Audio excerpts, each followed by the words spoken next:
from the media, आप सबका इस प्रेस कॉन्फ्रेंस में स्वागत है. It's a big day today for all of us at ECI, and I would like to formally welcome you to this press conference to announce the schedule for general elections and some state assemblies.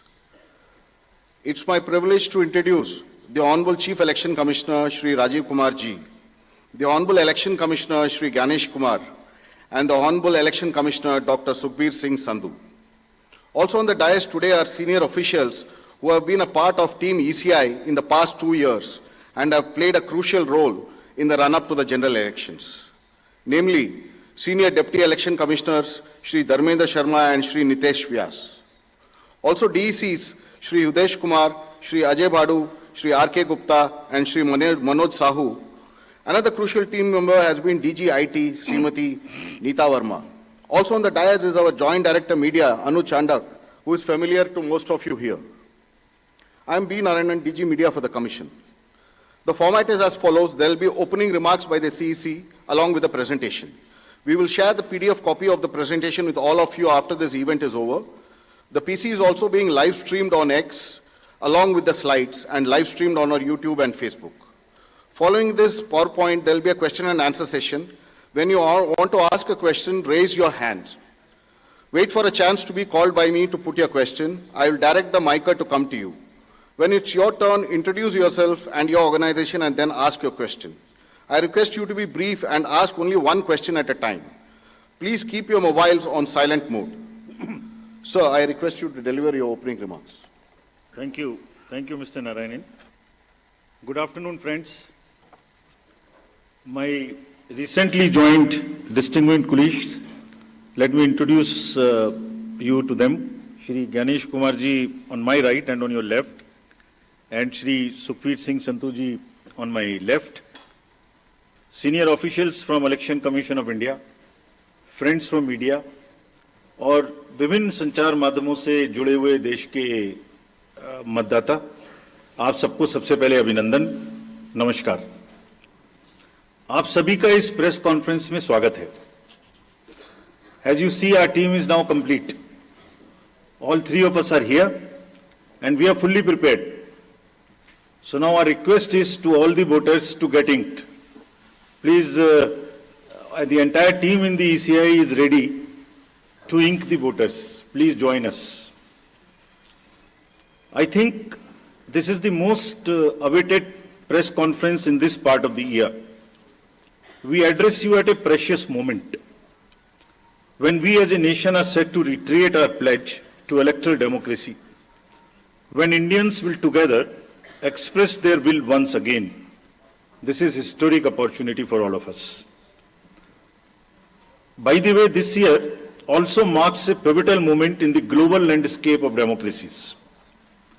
2024 is a year of elections across the world. Over 6 nations and people will vote across the hemispheres, across the date lines. However, India's elections have been like a pole star, both for its quantity and quality, and I'll elaborate it in detail in this conference. दुनिया के सबसे बड़े और सबसे जीवंत लोकतंत्र के रूप में भारत पर सभी का ध्यान केंद्रित रहता है. जहां चुनाव एक त्योहार है जिसमें लोकतंत्र के रंग उभरते हैं और देश के सभी हिस्से उसमें समावेश होते हैं. चुनाव का पर्व, देश का गर्व. Let me say in the very beginning that it is our promise to deliver a national election in a manner that we add to our global shine and remain a beacon for electoral democracies across the world. We are committed to give the nation a truly festive democratic environment. Friends, the term of 17th Lok Sabha is due to expire on 16th June 24. The term of legislative assemblies of Andhra Pradesh, Odisha, Arunachal, Sikkim are also due to expire in June 24. Jammu Kashmir Assembly में भी चुनाव due हैं. We in the Commission understand with all humility at our command, that every election is a new test and failure is not an option. The entire election machinery has been trained on all aspects of election management. I had myself personally interacted with over 800 district magistrates across the length and breadth of the country. We have interacted with the SPs, DMs, commissioners, range IGs, political parties, enforcement agencies in Delhi and also while visiting the states. और पूरी states में इन सबके साथ समीक्षा करने के दौरान और उसके बाद हमें ये विश्वास है कि हम एक यादगार, स्वतंत्र, निष्पक्ष चुनाव एक पर्व के रूप में सबकी भागीदारी के साथ सुनिश्चित कराएंगे। Before I share the schedule, मैं आपको बताना चाहता हूं कि भौगोलिक, सांस्कृतिक, सामाजिक रूप से विविध इतने बड़े देश में चुनाव कराने के लिए हमने अपने आप को कैसे ओवर द 2 इयर्स पीरियड तैयार किया है। दुनिया के सबसे बड़े लोकतंत्र के चुनावों में लॉजिस्टिक्स और मटेरियल प्रबंधन ही अपने आप में एक बहुत बड़ी चुनौती है। तो let us show you what is the magnitude by which we are doing this elections. We have 97 crore registered voters, more than the combined voters of a few continents put together, America, Europe, Australia, all many put together. Over 10.5 lakh polling stations, and कितने लोग उसको conduct करते हैं? 1.5 crore polling officials and security officials conduct those elections. More than 55 lakh EVMs, 4 lakh vehicles, और अब तक हम क्या कर चुके हैं? 17 general elections to the parliament, 400 से ज्यादा असेंबली इलेक्शंस कर चुके हैं। यह इलेक्शन कमीशन का एक लीगेसी है। 16 presidential elections, 16 vice presidential elections, A truly gold standard. It's a gold standard in the entire election management. Friends, there is a qualitative leapfrog which commission is ensuring, which would be shown by the outcomes of the 11 state elections which we have held recently. पिछले 1.25 साल के अंदर में 11 elections state assemblies के देश में हुए हैं, और आज जो हम नए जो 2024 में जा रहे हैं तो इस दृढ़ता के साथ जा रहे हैं कि जो उनके आउटकम्स हैं वो आपको दिखा रहे हैं। पहले वो पीसफुल हुए, वायलेंस फ्री हुए। जो इसमें से 1-2 स्टेट में वायलेंस होती थी वहां भी वायलेंस नहीं हुई। नियर जीरो रूपोल्स, और कैंपेनिंग जो क्लटर है, जो नॉइज है, जो कैंपेन के दौरान होती है पॉलिटिकल पार्टीज की, उसमें भी घटित देखने को मिली। कोर्ट केसेस रिड्यूस हुए, कोर्ट की टिप्पणियां जो अनावश्यक या हमारे ऊपर में होती थी वो कम हुई, सीजर्स बढ़े, और फेक न्यूज पर एक एक्शन लेने का जो तरीका था वो बहुत बड़ा। तो लास्ट 2 इयर्स में इसको और रोबस्ट करने के लिए हमने क्या क्या किया है ये हम आपको आज दिखाएंगे, और उसको कैसे बेहतर करेंगे ये भी दिखाएंगे। हम कहां पहुंचना चाहते हैं, इस इलेक्शन को किस तरीके से डिलीवर करना चाहते हैं, ये भी आपको लास्ट स्लाइड में दिखाएंगे। अभी जो इलेक्टरल साइकिल है उसमें हमने कितनी तैयारी की है ये हम आपको आज शेड्यूल बताने से पहले बताना चाहते हैं। अगर देखा जाए तो इनपुट के रूप में हमारा जो इलेक्टरल रोल है वो प्योर होना चाहिए। ये फाउंडेशन है किसी भी अच्छे चुनाव के लिए। उसमें जिसको होना चाहिए वोटिंग में वो है, और जिसको नहीं होना चाहिए वो नहीं है।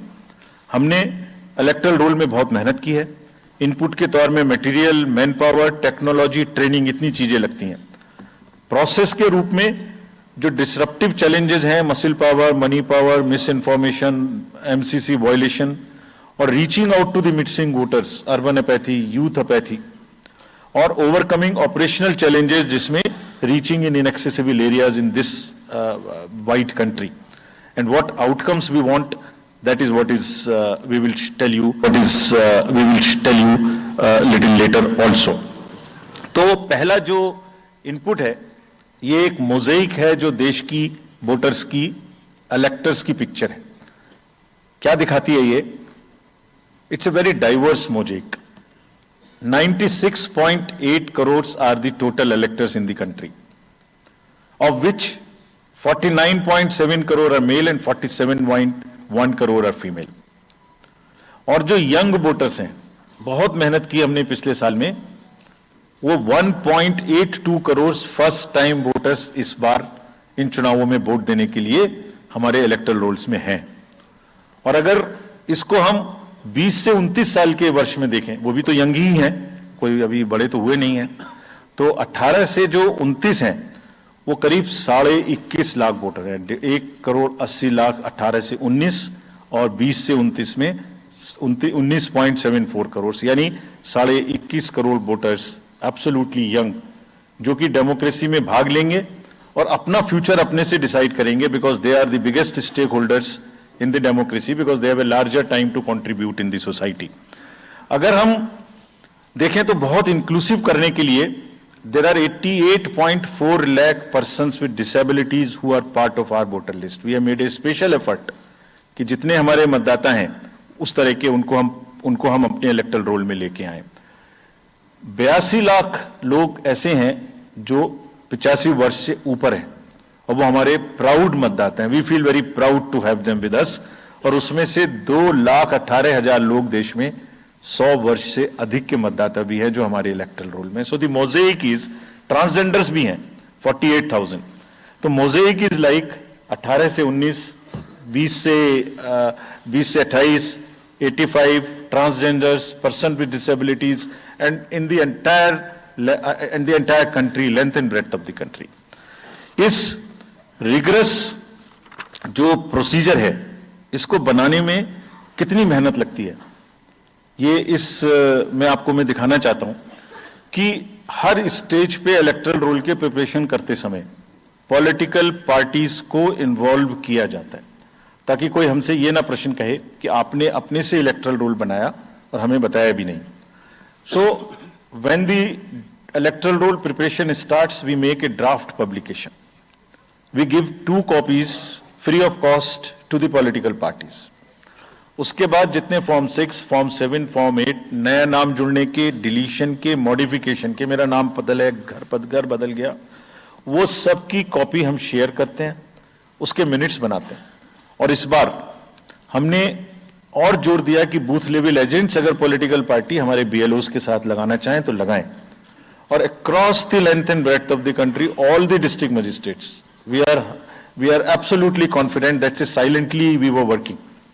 सबने पॉलिटिकल पार्टीज के साथ में हर डिस्ट्रिक्ट में कम से कम 1, 2, 3 मीटिंग्स की हैं, उनको सारे ड्राफ्ट रोल्स दिखाए हैं, दिखाने के बाद जितने ऑब्जेक्शंस हैं वो उनको पूरा किया है और उसके मिनट्स बना के रखे हैं। Friends, we are very confident that and we are conscious that a very solid electoral roll is the foundation stone on any election, and we are ready to go with this. We have also worked on the women voters. Women voters का जो gender ratio है वो बढ़ के अब 948 हो गया, which is again a very healthy sign of women participation increasing in our electoral cycle. राज्य, देश के 12 राज्य ऐसे हैं जहां आज 1000 से ऊपर जेंडर रेशियो है, यानी महिला वोटर्स की संख्या मेल से ज्यादा है। और जैसे मैंने अभी आपको बताया था कि 1.89 नए वोटर्स हमने जुड़े हैं, उनमें से 18 से 19 में 85 लाख हमारी लड़कियां हैं, फीमेल वोटर्स हैं। So they are going side by side, and this is again a very healthy sign that women are also equally participating in our election. और जैसे women participation है, ऐसे ही youth participation is another area which the commission is very conscious and commission is also consistently focusing on. 13 से जो 1.8 करोड़ मैंने आपको बताया, 19 crore voters 20 से 19, और जिस किसी की भी उम्र 1 जनवरी 2024 को 18 साल नहीं हुई थी, उसका भी नाम हमने एडवांस में एप्लीकेशन में लिया, जो 2024 के किसी भी समय में जिनकी उम्र 18 साल होने वाली है।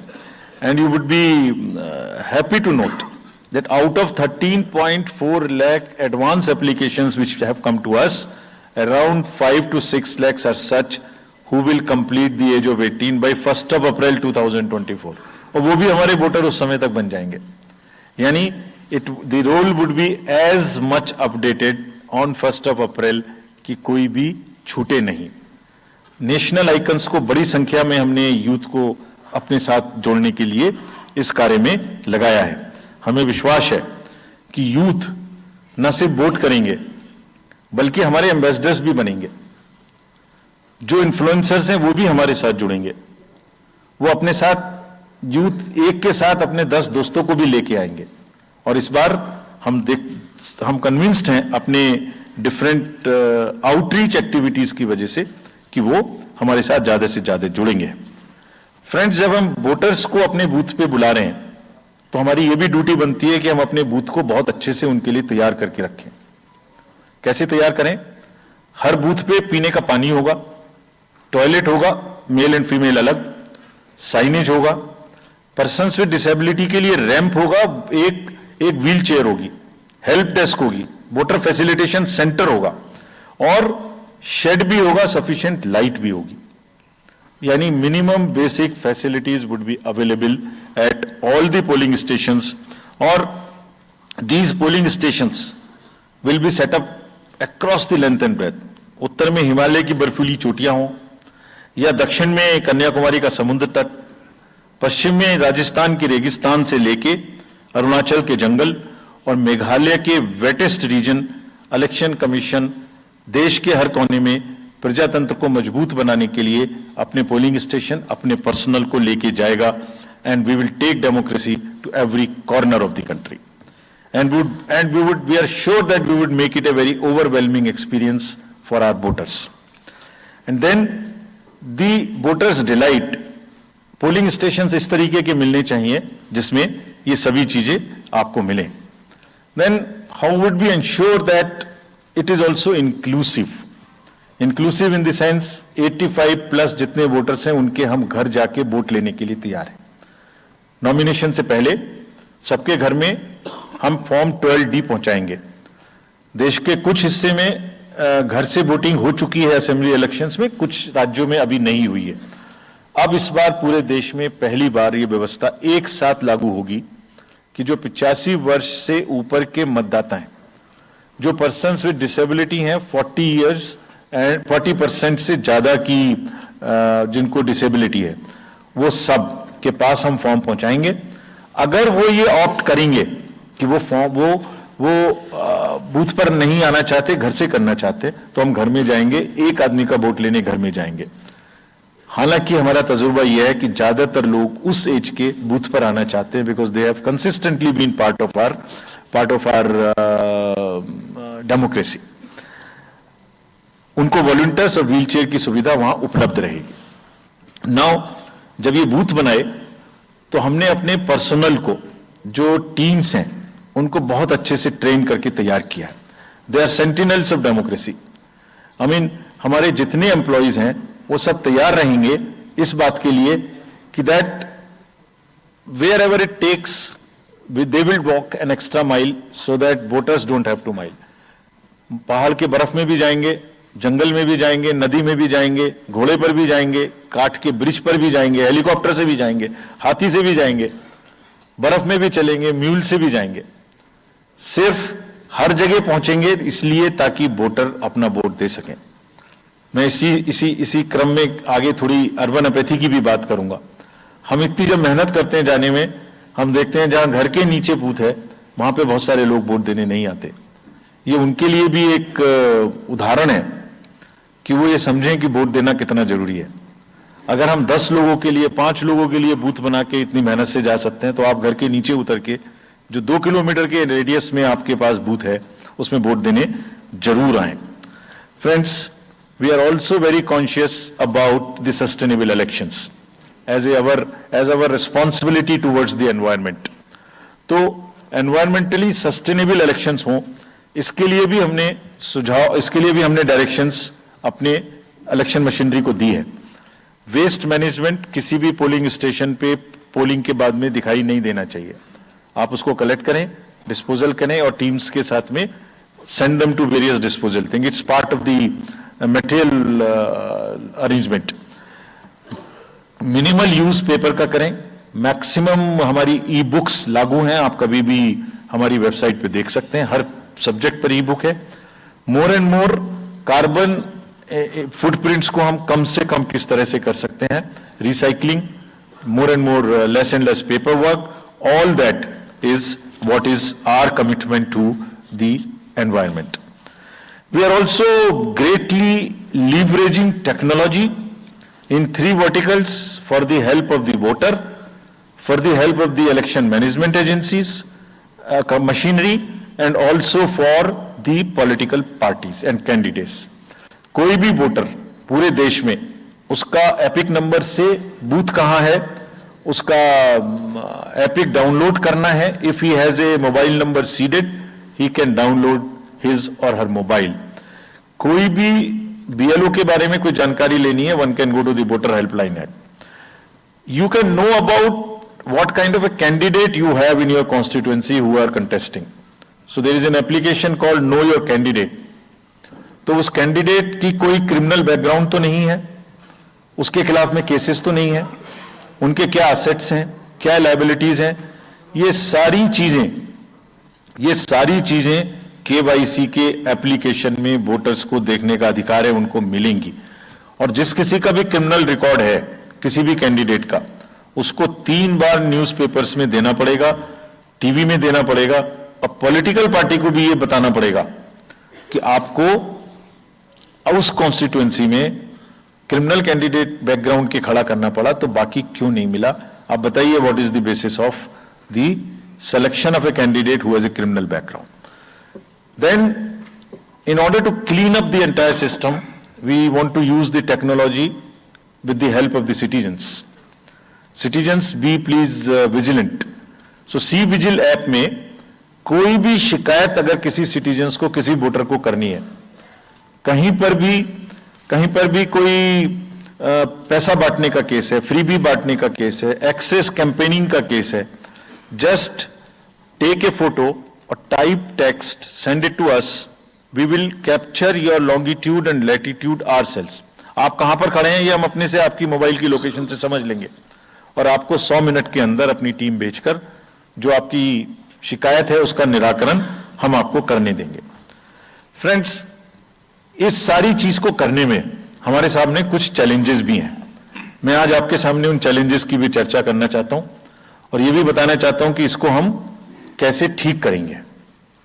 तो मेनली 4 चैलेंजेस हमारे पास हैं, 4 M's: muscle, money, miss information and MCC violations.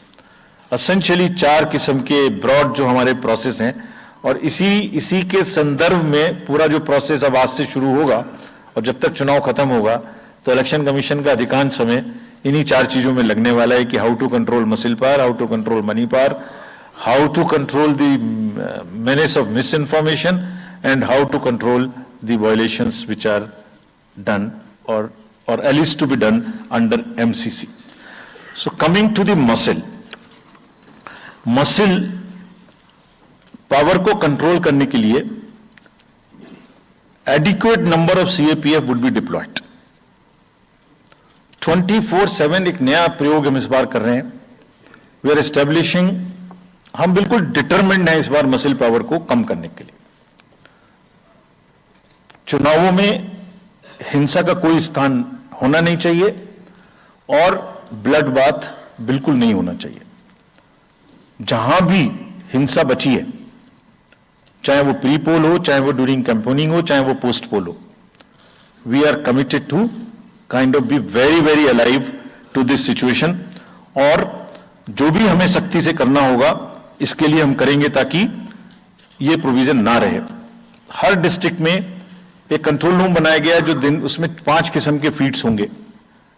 TV, social media, webcasting which is on the booths, 1950 की लाइन जिससे शिकायत आती है, and grievances portal.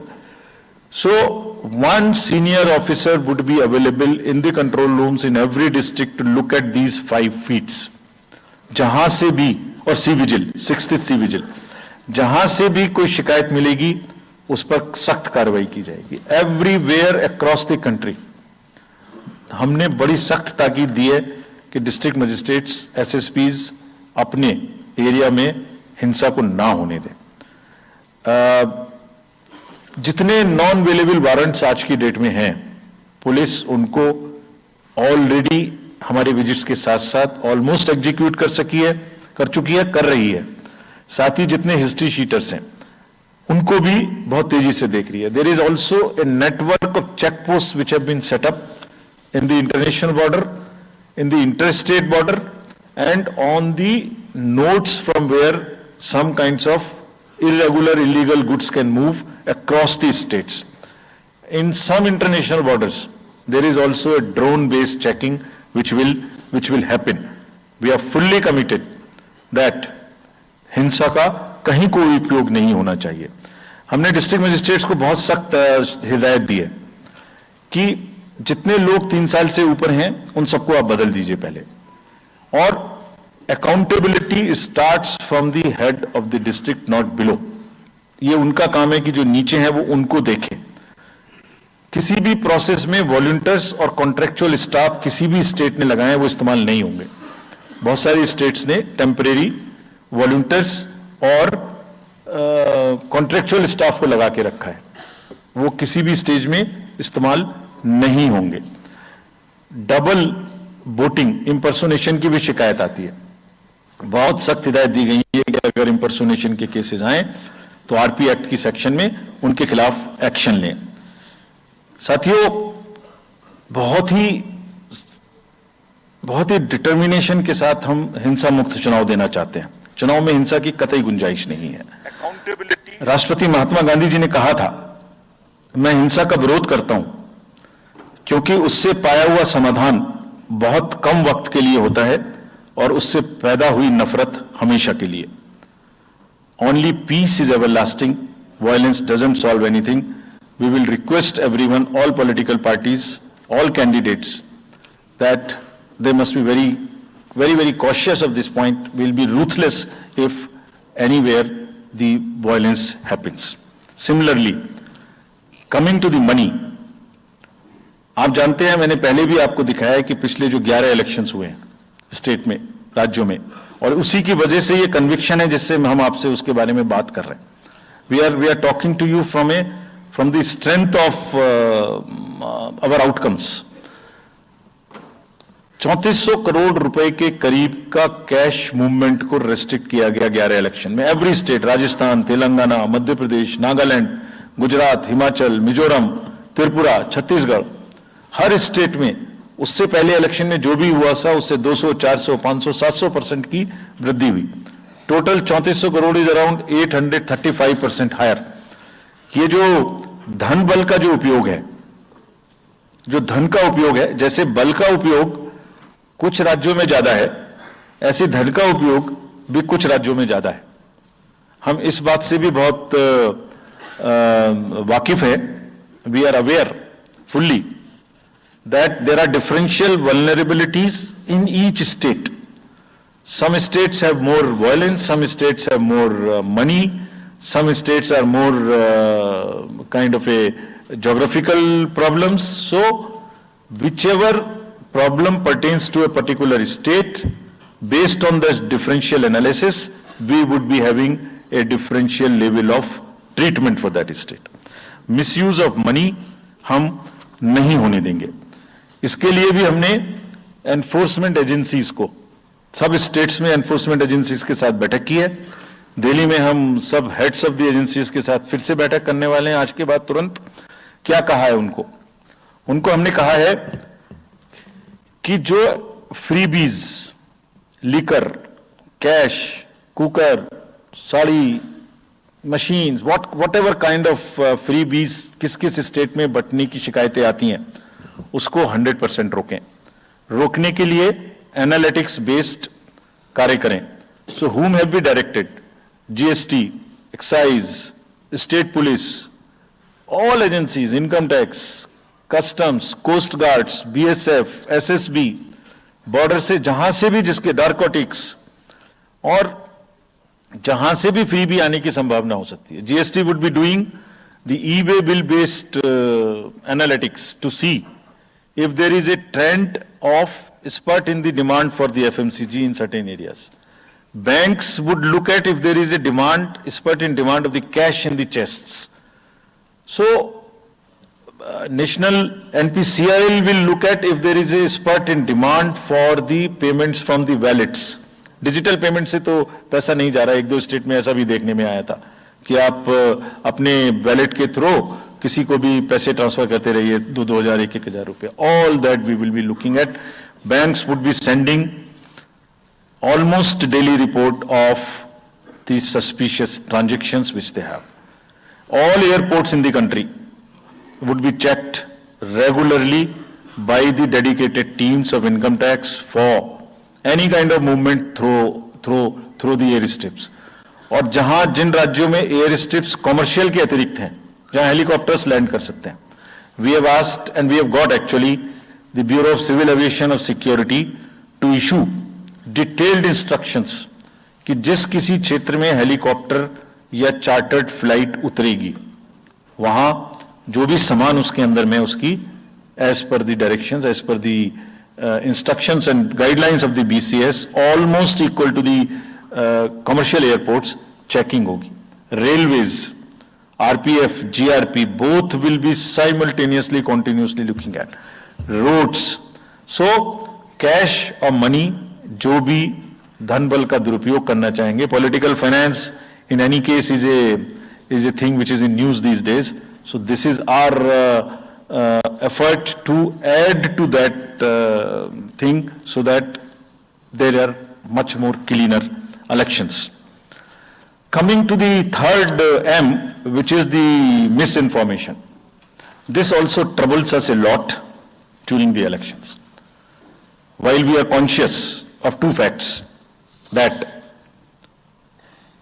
the social media helps us in taking out our outreach programs. जितना हम youth, women, voters को अपने पास लाने की कोशिश करते हैं, उस मीडियम को यूज करते हैं. We are also conscious that on social media, in democracy, there is a full freedom to criticize anybody, including criticizing us. Why not? If we are doing wrong, criticize us. But you should not be allowed to create fake news which is not based on facts, because it can disturb the public order. ये अफवाहें फैलाते हैं. तो हमने सबको instructions दी हैं किस किस्म का इंस्टीट्यूशनलाइज तरीका किया. ये कुछ इस तरीके की नई चीजें हैं जो इस बार के चुनाव में सबको देखने की मिलेंगी. मैंने मसल पावर के बारे में भी बताया, मनी पावर के बारे में भी बताया, मिस इन्फॉर्मेशन के बारे में.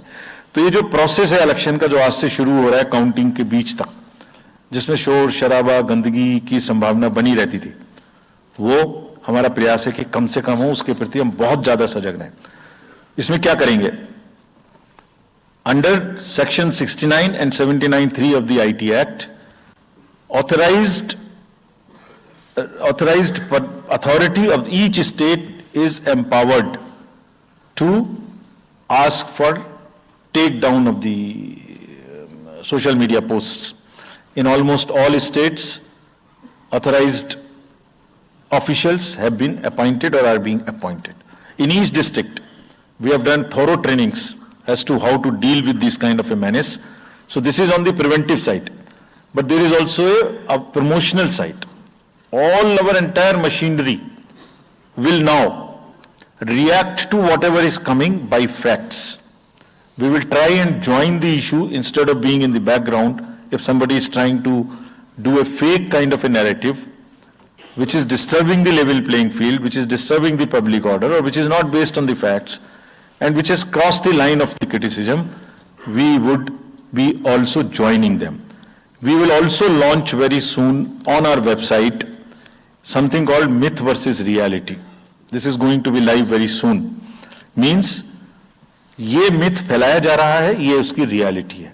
हम अपनी तरफ से आगे बढ़ के आपको educate करेंगे कि ये उसकी reality है. और सोशल मीडिया के बारे में आप सबसे भी एक अपील है कि थोड़ा देख ले. मतलब जो आया उसको आगे नहीं करना चाहिए. इसमें एक बहुत बड़ा झूठ का बाजार भी है. मैं इसके बारे में सोच रहा था तो मैंने कुछ चंद लाइनें लिखी थी जो आपको बताना चाहता हूं. झूठ के बाजार में रौनक तो बहुत है, गोया बुलबुले जैसी तुरंत ही फट जाती है. पकड़ भी लोगे तो क्या हासिल होगा सिवाय धोखे के। तो उसको थोड़ा रोक के देखें, समझ लें आगे बढ़ाने लायक है कि नहीं है, ना बढ़ाएं। Now friends, the last problem, चुनाव के दौरान हमारे सामने एक और बहुत बड़ी समस्या है, और वो समस्या है चुनावी प्रक्रिया का पॉलिटिकल डिस्कोर्स का घटता हुआ स्तर, जिसमें as we call it, it's a plummeting level of the political discourse. अगर हमने सब पॉलिटिकल पार्टीज को बहुत स्ट्रांग एडवाइजरी इशू की है, आप पूछेंगे कि एडवाइजरी तो दी, उसके बाद एक्शन क्या होगा, उसका भी जवाब मैं आपको दूंगा। एडवाइजरी इशू की है, जो भी पिछले 11-12 इलेक्शंस में, एक्चुअली जो पिछले 5 साल में जितने भी एमसीसी के वायलेशंस होते रहे, उसको हमने इकट्ठा करके एक फाइनल एडवाइजरी दी है before the 24। So this is how we have set our grounds, and what we have done in that, we have set, we are putting political parties on notice. Means we have asked political parties to give copy of our guidelines to each star campaigner. Political parties के जितने भी बड़े नेतागण star campaigners हैं जो campaigning करेंगे, उनके व्यक्तिगत नोटिस में हमारी गाइडलाइंस ले आइए। ये जिम्मेदारी हमने पॉलिटिकल पार्टीज को दी है। So now what is happening, we have put them on notice and we will presume knowledge of the guidelines. These are the two fundamental changes which we have made silently. People were asking, you issued so many notices last time, did nothing. You left it at that. That was a moral censor. Now we will go beyond. We will go beyond, and here we have said we will also look at the past. We will also look at the history. We might look at a calibrated approach dealing with the MCC violations, which may be, जो MCC violations किस प्रकार की हो सकती हैं। I mean statements which should inspire rather than divide. Issue based campaign हो, hate speeches, religious speeches, private life का criticism is what is absolutely avoidable. People should be refraining from giving unverified and misleading advertisements or masquerading as an advertisement as a news. इसमें हमने editors को भी advisory issue की है। वो एक newspaper में बड़ा बड़ा ऊपर में छप जाता है कि इसकी लहर और उसकी लहर। अगर ऐसा है तो साफ साफ लिखें कि एडवर्टाइजमेंट है। Let it not pass through advertisement. We have issued these advisories. Now the time is during this election to go beyond advisories, take concrete action, for which in the advisories there are relevant sections of the acts which are also inbuilt. So notice is there, knowledge is there, sections are there. So please, our request is कि campaigning के दौरान please don't try to cross the red line. ये वैसे भी इसलिए जरूरी है that in this digital world जो भी एक बार मुंह से निकलता है उसका रिकॉर्ड तो 100 साल तक के लिए पैदा हो गया, वो बार बार चलता रहता है। So please avoid creating digital memory of bad words which are coming from your mouth. Please be civilized during the election, this is what is our advice. और एक बार जब लड़ाई झगड़ा होता है ना तो प्रेम का धागा टूट जाता है, और जब प्रेम का धागा टूट गया तो बड़ी मुश्किल होती है। रहीम ने कहा था, रहीमन धागा प्रेम का मत तोड़ो छिटकाए, टूटे से फिर ना मिले, मिले गांठ पड़ जाए। तो क्यों ऐसी गांठ बांधनी है? थोड़ा प्यार मोहब्बत से कैंपेनिंग करें, शोर शराबा कम हो। फ्रेंड्स, पॉलिटिकल पार्टीज को और भी बहुत सारी स्ट्रीमलाइन करने के लिए उनकी एक्टिविटीज को हमने कदम उठाए हैं। ये मैं पिक्चर आपको इसलिए दिखा रहा हूं कि हर फील्ड के अंदर में we are ready that how we would control this. क्या किया है? Around 537 registered unrecognized political parties have been taken out of the political space. वो क्या करती थी?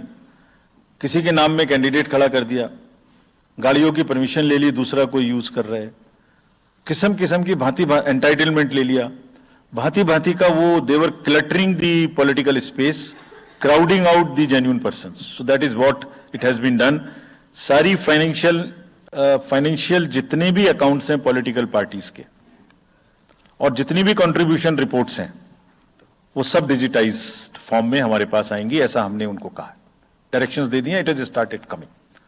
तो जो भी पॉलिटिकल फाइनेंस की चर्चा देश में चल रही है, उसके साथ साथ ये भी कार्य पीछे से बैकग्राउंड में चल रहा है, because commission always believes in the transparency in the political financing. Plummeting level, I have already said. We have also asked the political parties to be very, very respectful to the persons with disabilities in their discourse, not to use the abusive words, also to not use children at all during the campaigning. बच्चे नहीं है इसलिए कि उन्हें campaigning में लाया जाए. We will be very strict if anybody does that. We are also giving advisories to political parties that have internal organizational structures within your party, within the parameters and in a right form. Friends, we are appointing 2,100 observers. जितनी चीजें मैंने आपको बताई, ये सब चीज को field officers तो करेंगे ही करेंगे. हम 2100 ऑब्जर्वर्स को अपॉइंट कर रहे हैं और इस बार उनको हमने क्या खास सख्त हिदायत दी है, और जो भी डीओज लेवल प्लेइंग फील्ड प्रोवाइड कर रहे हैं कि नहीं कर रहे हैं, वो स्पेसिफिकली इसको देखेंगे. Inducement and coercion, intimidation free election हो, इस पर स्पेसिफिकली नजर रखेंगे, हमें रिपोर्ट करेंगे. फोर्स जितनी भी जा रही है किसी भी राज्य में, उसका डिप्लॉयमेंट रैंडमाइज्ड हो. ऐसा नहीं कि उस फोर्स को कहीं बैठा दिया, काम नहीं कर रही, या कहीं दूसरी जगह भेज दिया जहां जरूरत नहीं है. They will be randomizing the force. Entire election machinery will be randomized in the presence of the in the presence of the observers. Now, having done all this, what are the, जैसे मैंने पहली slide में बताया था, तो what are we expecting, हमारे elections कैसे होंगे? So, let me show you this, what is our effort, what is our endeavor. As a last slide, let me show you. There are reduced repolls, that is what we are endeavoring. Zero violence, that's what we are endeavoring. No inducements, इस पे कार्य हो. Fake news curve की जाए. Campaigning clutter और बदमिजाजी कम हो और लोगों का पार्टिसिपेशन बढ़े. जो 67% पार्टिसिपेशन था वो बढ़ के अधिक से अधिक पहुंचे. With this, I would like to in the end appeal to the voters that elections belong to you. बहुत मेहनत की है हमने 2 साल में, आगे भी करेंगे, लेकिन दामोदर अब आपके हाथ में है. We are handing over the baton to you. Please come and vote. Political अपने जितने भी हमारे चुनाव कराने कर्मी जाएंगे, उनसे मैं फिर से एक बार अपील करना चाहता हूं, आज सुन रहे होंगे कहीं ना कहीं, कि लेवल प्लेइंग फील्ड प्रोवाइड करना उनका परम धर्म है. इसमें से कतई भी कोताही ना बरतें. उनको बताया गया है, इंस्ट्रक्शंस दी गई हैं, अगर बरतेंगे तो will be ruthless in dealing, because majority ऐसा नहीं करती. अगर 1-2 करेगा तो उसकी वजह से हम अपने इलेक्शंस को बदनाम नहीं होने देंगे. Will be ruthless. And lastly, my appeal to the political parties again. We are very committed for ethical political discourse. I would like parties to again appeal that please maintain decorum in campaigning and refrain from abuses and personal attacks. राजनीतिक दलों को बहुत personal attack से बचना चाहिए. फिर मुझे बदर साहब का एक शेर याद आता है, दुश्मनी जमकर करो लेकिन ये गुंजाइश रहे. दुश्मनी जम के करो लेकिन ये गुंजाइश रहे, जब कभी हम दोस्त हो जाएं तो शर्मिंदा ना हो. और वैसे भी आजकल जल्दी जल्दी दोस्त बनना और जल्दी जल्दी दुश्मन बनने की प्रक्रिया थोड़ी ज्यादा चल रही है. तो पार्टीज कम से कम ऐसा ना गंदा बोलें कि वो एक दूसरे के दुश्मन बन जाएं और फिर कुछ ना हो सके. With this I would once again thank all the press media who have come here. Very sincerely, this is what I have seen in now 3.5 years. You are our natural allies, you are eyes and ears. हमारा कोई criticism होता है आप करते हैं, हम अपनी बात कहते हैं आप करते हैं. आप ही के थ्रू हम वोटर्स पे पहुंच सकते हैं. प्लीज वोटर्स तक हमारी बात पहुंचाइए, उनको बाहर निकलवाइए. ये सारी स्लाइड्स, सारा प्रेजेंटेशन आपको अभी तुरंत इसी माध्यम से हमारी वेबसाइट पे मिल जाएगा। Download, use it in your stories. कुछ और चाहिए तो हमें बताइए, हम देंगे। Now I come to the schedule which you were waiting, and I hope I didn't delay it. I have not bored you by what I said. So now we'll be announcing schedule in 3 phases. First, for the by-elections. There are 26 assembly constituencies in the country जहां बाई-पोल होना अभी है due. Bihar, Gujarat, Haryana, Jharkhand, Maharashtra, Tripura, Uttar Pradesh, waste Bengal, Telangana, Himachal Pradesh, Rajasthan, Karnataka, Tamil Nadu, इन सब राज्यों में by elections होना due है। आज तक की जितनी भी वैकेंसी थी बाई इलेक्शंस की 26 हम पूरी कर रहे हैं, ताकि हमारे खाते में कोई भी वैकेंसी ना रहे। और ये उसी फेज में होंगी जिस फेज में पार्लियामेंट्री इलेक्शन उस पर्टिकुलर इलाके में हो रहा है। वो कब हो रहा है वो मैं आपको जब फेज आएंगी तो उसमें दिखा दूंगा। But all the 26 assembly constituencies will go to the by-poll so that during this election itself we can complete this entire process. अगर आपने नोट कर लिया हो तो now I come to the assembly elections. साथियों, 4 राज्यों में असेंबली इलेक्शंस जैसे मैंने बताया था जून में खत्म हो रहे हैं। सिक्किम जो 2 जून को with 32 assembly seats, Orissa June 24th June with 147 assembly constituencies, Arunachal Pradesh on 2nd of June with 60 assembly constituencies, Andhra Pradesh on 11th June 24 with 175 assembly constituencies. These are the simultaneous elections to the parliament. They will be held simultaneously. They will also be held in the same phase where the parliament elections will be held. So now, when I tell you the parliamentary elections, then I will tell you. But in case of Andhra Pradesh, the date of issue of Gazette notification would be 18th of April 2024 और date of poll would be 13th May 2024. तो आंध्रा के case में notification 18 अप्रैल 24 को होगा और date of pole 13th May 24 को होगी। इसके बाद अरुणाचल प्रदेश में डेट ऑफ गजट नोटिफिकेशन 20 मार्च को होगा और डेट ऑफ पोल 29 अप्रैल को होगी। 20 मार्च को गजट नोटिफिकेशन, 29 अप्रैल को डेट ऑफ पोल। सॉरी 19 अप्रैल को, 20 मार्च 19 अप्रैल। इस प्रकार सिक्किम में भी 20 मार्च और 19 अप्रैल, 20 मार्च को नोटिफिकेशन, 19 अप्रैल को डेट ऑफ पोल। उड़ीसा में first notification, this will be conducted in phases, and first phase would be on 18th April and date of poll would be 13th May. 5th phase में होगा second phase of the assembly of Odisha 26th April and 20th May. Then 6th phase and 7th phase also Odisha would have the assembly elections. 6th phase being on 29th April and 25th May elections.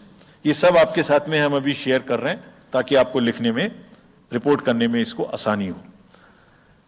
Coming to the general elections to the Lok Sabha, जो विश्व का सबसे बड़ा लोकतांत्रिक त्योहार है, सबसे बड़ा लोकतांत्रिक त्योहार, बिगेस्ट।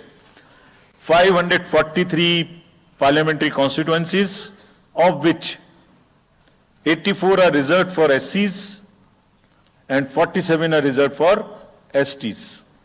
तो इस 543 पार्लियामेंट्री कॉन्स्टिट्यूएंसीज के महात्योहार में शेड्यूल बताने से पहले सभी वोटर्स का फिर से हाथ जोड़ के आग्रह, अनुरोध, गुजारिश that please join for the voting, come on the day of voting.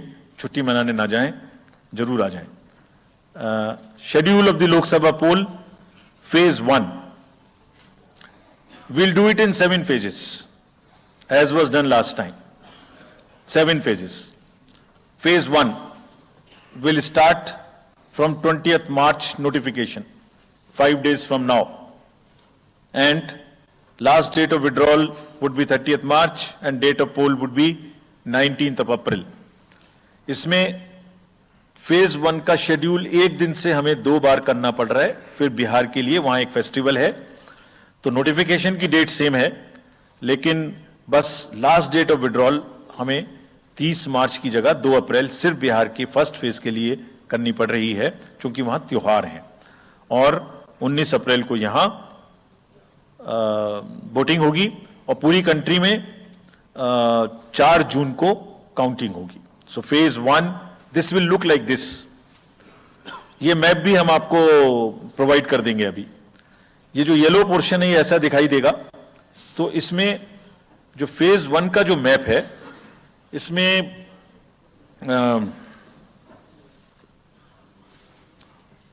North east, नीचे तमिलनाडु, राजस्थान, सेंटर में छत्तीसगढ़, मध्य प्रदेश और उत्तराखंड, और ऊपर में जम्मू कश्मीर की 1 पार्लियामेंट्री कॉन्स्टिट्यूएंसी। ये येलो फर्स्ट फेज का आपके सामने में मैप है। सेकंड फेज और फर्स्ट फेज में 21 स्टेट्स जाएंगी पोल में। Second phase notification will start on 28th of March and date of poll will be 26th of April. Similarly here, in case of J&K, because of the some holiday, the date of 1 day would be different, date of security of nomination would be different, but date of gazette notification or date of poll would be common. Phase 1 में 21 राज्य polling में जाएंगे और phase 2 में उसमें से और राज्य जुड़ जाएंगे। सो this is the map which would be phase 2, जिसमें हम नॉर्थ ईस्ट में काफी जगह चुनाव को कंप्लीट करते हुए, तमिलनाडु में कंप्लीट करते हुए सेकंड फेज में राजस्थान को भी कंप्लीट करेंगे। Phase 3 would be from 12th of April and date of poll will be 7th of May. इसमें भी टोटल 12 स्टेट्स उस समय में जा रही होंगी और इस फेज में 3 नए राज्य में चुनाव शुरू होगा। इसका मैप कुछ इस तरह से दिखाई देगा। राजस्थान हम कवर कर चुके होंगे, तमिलनाडु कवर कर चुके होंगे, केरला कवर कर चुके होंगे, गुजरात इसमें कवर कर लेंगे, नॉर्थ ईस्ट पूरा कवर कर चुके होंगे और हम नए राज्यों को मिला के 3 इसमें नए राज्य भी जुड़ेंगे। फोर्थ फेज में 18 अप्रैल को गजट नोटिफिकेशन होगा और date of polling would be 13th of May. Date of counting in the entire country would be 4th of June for all by-elections, for the assembly elections, for the parliamentary elections. इसका map कुछ इस तरह का दिखाई देगा। इस समय तक हम इसमें Telangana, Andhra, Orissa would start and by that time other than that entire South India would be complete, entire Western India would be complete, North East would be complete. और फिफ्थ फेज 26 अप्रैल से शुरू होगी और 20 मई तक चलेगी। 20 मई तक डेट ऑफ पोल होगी, बीच में नॉमिनेशन, स्क्रूटनी और विड्रॉल की डेट्स रहेंगी। Counting of course is 4th of June. It will look like this, which is in front of you, and phase 5 में 49 constituencies will be going to the poll. Phase 6 में 57 constituencies will go to the poll, starting from the gazette notification on 29th of April and finishing on 25th of May 2024. इसका map कुछ इस तरह का दिखाई देगा कि मोस्टली यूपी, बिहार, बंगाल, उड़ीसा और साथ में कुछ नॉर्थ का पोर्शन चालू रहेगा। Last phase, 7th phase notification will be on 7th of May and polling on 1st of June. तो last polling would be on 1 June and counting on 4th, and इस phase में पूरा पंजाब हरियाणा भी शामिल रहेगा, Bengal, Bihar, Orissa. This is how the map will look. Yellow denotes the first phase, and accordingly the legends are given. We will share this map also with you, ताकि आप इसे अपने साथ रख सकें, इसके हिसाब से देख सकें. ये भी कोशिश की है हमने, और अगर पूरी फेज वाइज हम पिक्चर दें, ये भी एक अच्छी स्नैपशॉट है, जिसमें फेज 1 में 102 कॉन्स्टिट्यूएंसीज, फेज 2 में 89, फेज 3 में 94, फेज 4 में 96, 49, 57, 57. So we'll start with the 102, the largest, slowly come down and finish northeast, move up from the south and finish the western area. तो इसमें वेदर और हर चीज का ध्यान रखते हुए काफी सोचने के बाद ये शेड्यूल बनाया गया है. विद दिस, जो सिंगल पोल डेट है वो 22 स्टेट में होगी. 2 राज्य 4 बार में जाएंगे, कर्नाटका, राजस्थान, त्रिपुरा, मणिपुर. 3 फेज में 2 जाएंगे, छत्तीसगढ़ एंड असम. 4 फेज में 3 जाएंगे, उड़ीसा, मध्य प्रदेश, झारखंड. 5 फेज में 2 जाएंगे, महाराष्ट्र एंड जम्मू कश्मीर. जम्मू कश्मीर की हर पार्लियामेंट्री कॉन्स्टिट्यूएंसी के लिए 1 फेज होगी. और 7 फेज में 3 जाएंगे, उत्तर प्रदेश, बिहार एंड वेस्ट बंगाल.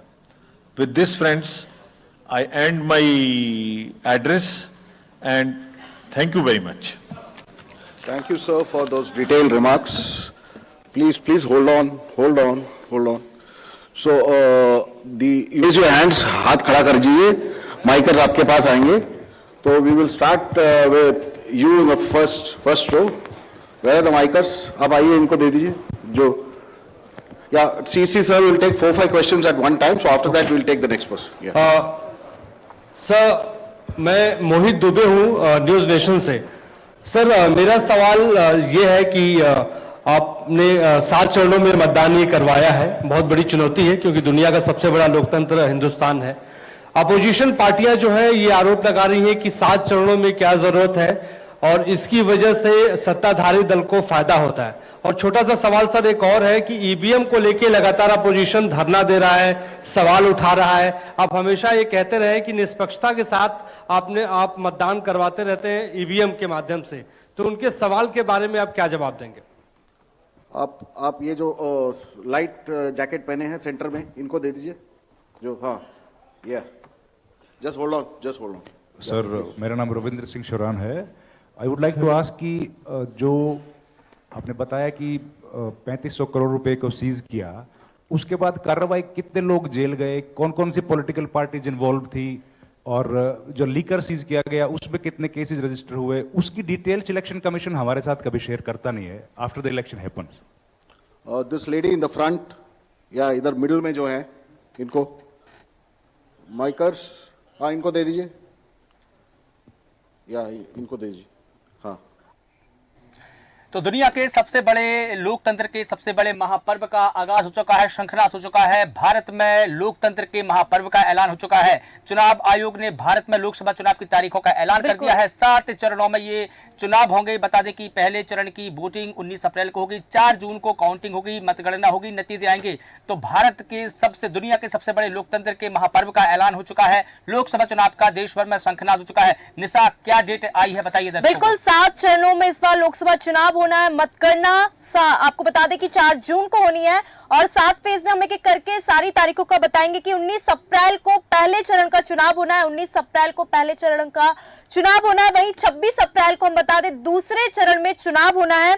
आपको बता दें 7 मई की अगर बात करें तो 7 मई को तीसरे फेज का जो तीसरा चरण है वो 7 मई को चुनाव होगा. 13 मई को चौथे चरण में चुनाव होंगे, और वहीं 20 मई को 5वें चरण का चुनाव होगा, और 26 मई को 6वें चरण का. और वहीं अगर बात करें 7वें चरण का तो 1 जून को ये चुनाव होने हैं, और मतगणना जो होगी वो 4 जून को होगी. जी बिल्कुल, पहले फेज में जिन राज्यों को शामिल किया है चुनाव आयोग में, हम सबसे पहले आपको वो भी बता देते हैं कि किन किन राज्यों में पहले चरण की वोटिंग होगी, कहां कहां वोटिंग की जाएगी। तो मैं आपको बता दूं कि पहले फेज में तमिलनाडु, राजस्थान, छत्तीसगढ़, मध्य प्रदेश और उत्तराखंड, जम्मू कश्मीर, ये दो तमाम राज्य है, इनमें पहले चरण की वोटिंग होगी, यानी कि 19 अप्रैल को इन राज्यों में मतदान किए जाएंगे। फिर जब दूसरे चरण की वोटिंग होगी तो दूसरे चरण के क्या राज्य है, निशा बताइए। बिल्कुल, फेज 2 में अगर बात करें तो नोटिफिकेशन जो है वो 28 मार्च को जारी हो जाएगा और पोलिंग जो है वो 26 अप्रैल को की जाएगी।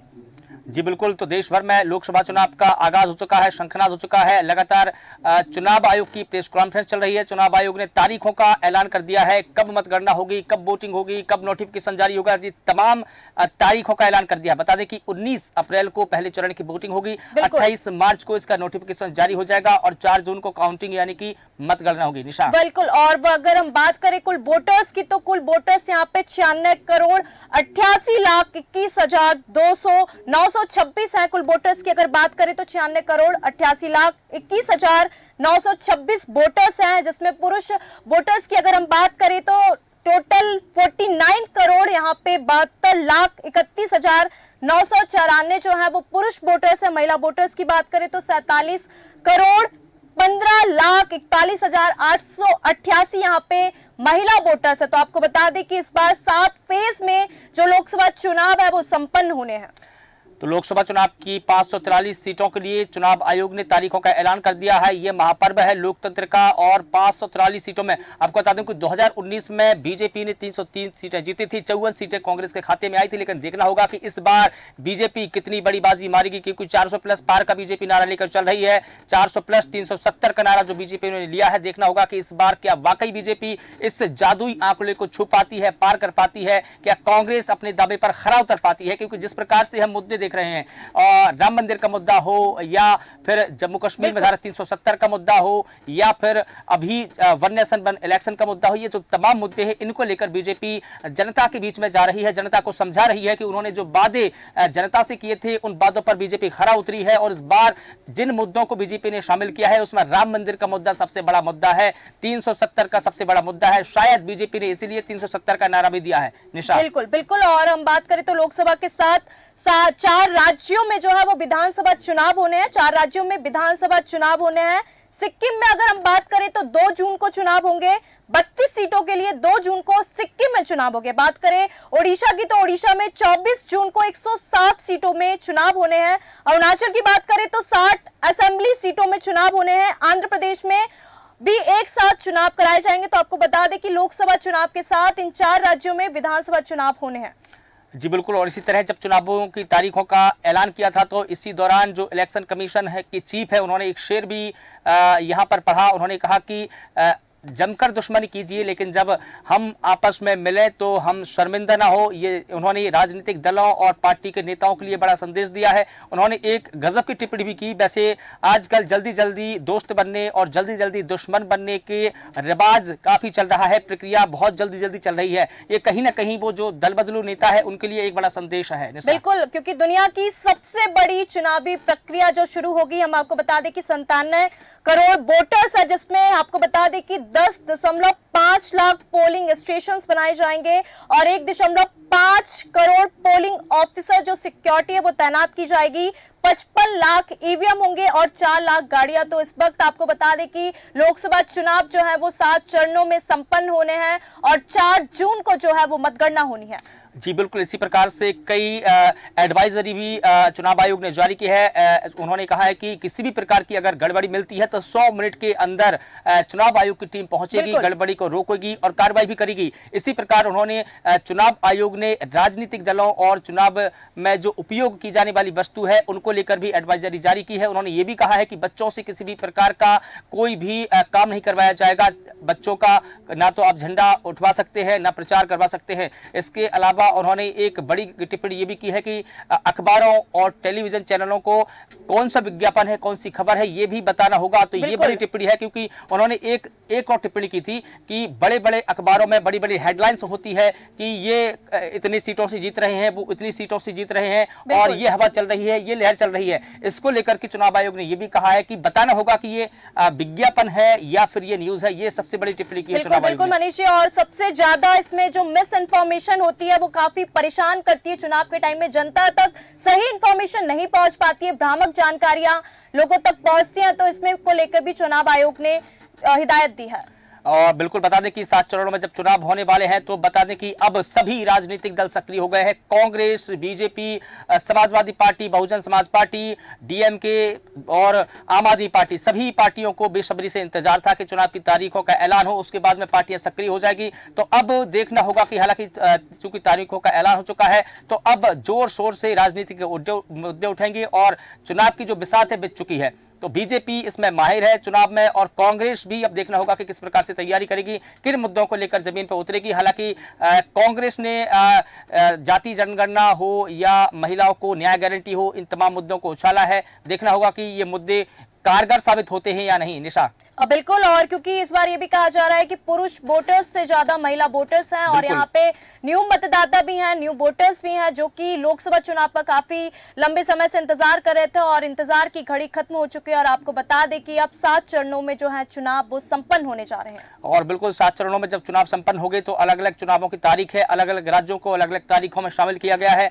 और बता दें कि पहले चरण की जो वोटिंग है वो 19 अप्रैल को होगी। हालांकि 28 मार्च को इसका नोटिफिकेशन बाकायदा जारी कर दिया जाएगा और उसके बाद में पहले चरण, दूसरे चरण और 7 चरणों तक ये चुनाव होंगे। 4 जून को काउंटिंग की जाएगी। सबसे बड़ा इसमें यह है कि पिछली बार भी निशा 7 चरणों में चुनाव हुए थे और इस बार भी 7 चरणों में हुए थे, लेकिन अब जो 4 जून को काउंटिंग है, पिछली बार जो थी मई के महीने में काउंटिंग चली गई थी और इस बार 1 महीने का थोड़ा सा गैप मिल रहा है। ये दूरी थोड़ी सी देखनी होगी कि इसमें किस प्रकार से चुनाव आयोग ने ये दूरी बढ़ाई है या दिन बढ़ाए हैं, तो ये थोड़ा सा देखना होगा। बिल्कुल, क्योंकि चुनाव का ऐलान, तारीखों का ऐलान जैसे ही हुआ वैसे ही आचार संहिता भी लागू हो चुकी है पूरे देश भर में। जी बिल्कुल, और आपको बता दें कि अब चुनावों का ऐलान हो चुका है, सभी राजनीतिक पार्टियां बिल्कुल सक्रिय हो चुकी है। तो लगातार देश न्यूज पर चुनाव से संबंधित जानकारी और तमाम अपडेट्स के लिए आप लगातार बने रहिए देश न्यूज के साथ।